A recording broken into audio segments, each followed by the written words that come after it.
So the given function notation is f of x is equal to negative 2x plus 1. So we need to find the dependent variable given the independent variable. So the first value of x is 3. So what we're going to do is, we need to change the value of x as what? As positive 3. This will become f of 3 is equal to negative 2 times 3 plus 1. Plus 1. Then step number 2, simplify. Okay, negative 2 times 3. Negative 6.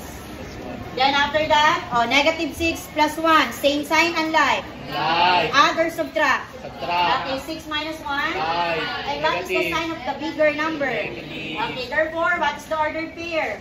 Negative 3. Tama. Negative 5. Meaning, the value of y is negative 5 when the value of x is positive 3. Who got the correct answer?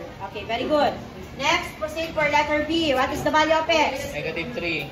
Negative 3. This will become Negative 3. f of Negative negative 3 is equal to Negative 2. negative 2 times Negative 3. negative 3 plus 1. Okay, simplify.